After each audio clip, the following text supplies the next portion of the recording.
Bienvenidos a otro video. Vamos a resolver otro ejercicio del libro Electrónica, Teoría de Circuitos y Dispositivos Electrónicos. El siguiente circuito a resolver es el circuito del inciso 6. Determinar el voltaje 0 y la corriente del diodo para las siguientes figuras. 2.51. En este caso vamos a resolver el problema 6, que sería ese circuito. Vamos a resolver el tema configuración de diodos en serie. Bueno, el ejercicio 6 nos pide, vamos a determinar el voltaje 0, el voltaje de salida más bien, y la corriente del diodo para el siguiente circuito.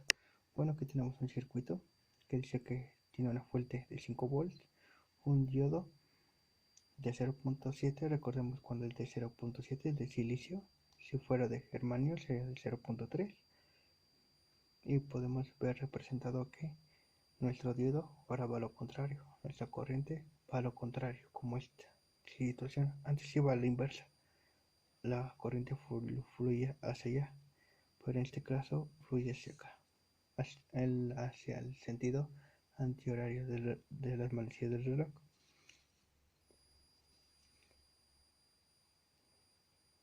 Aparte tenemos una fuente negativa, que nuestra corriente ahora va a hacer lo contrario. Así antes la corriente fluye hacia abajo, nuestra corriente ahora va a fluir hacia arriba.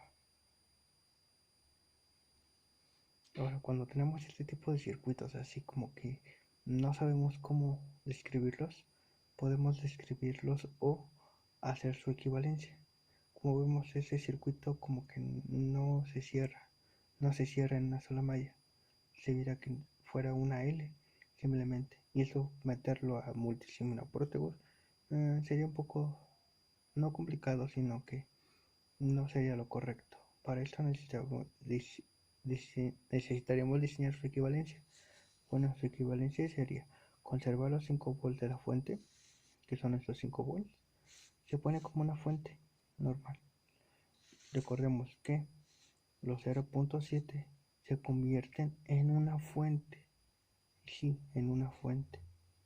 Como en los anteriores videos, recordemos que si es un diodo de silicio se comporta como una fuente y tiene un valor de 0.7 volts, como que lo tenemos. Bueno, y tenemos nuestro voltaje de salida, que es el voltaje de salida que queremos encontrar, nuestra resistencia de 2.2 kilo ohms, que es esta resistencia, y ahora este circuito se encierra en una sola malla. Vemos cómo se encierra en una sola malla. Es más sencillo identificarlos así. Ahora, cuando tenemos un diodo en el sentido anterior, debemos restarlo a esa fuente. Cuando tenemos un diodo en sentido anterior, debemos restarlo con la otra fuente, ya que este se comporta como su equivalencia. Ambas fuentes se deben de restar.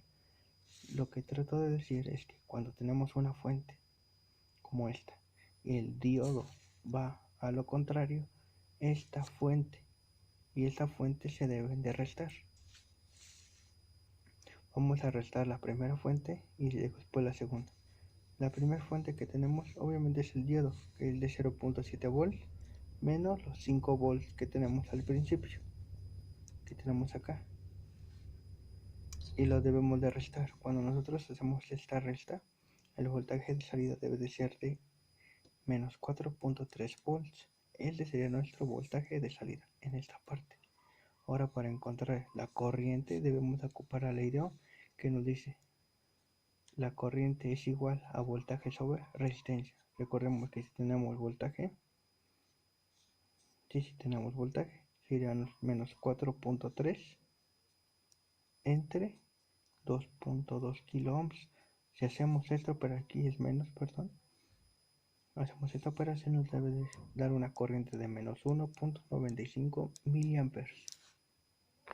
Bueno, ahora si nosotros el ejercicio que hicimos lo simulamos, tenemos la fuente de menos 5 volts, un diodo virtual y nuestra resistencia de 2.2 kilo ohms. Tenemos un voltaje de menos 4.3, que es lo correcto, que es nuestro voltaje de salida. Por eso se le pone una punta de la punta 2 y nos da un voltaje de menos 4.3 volts.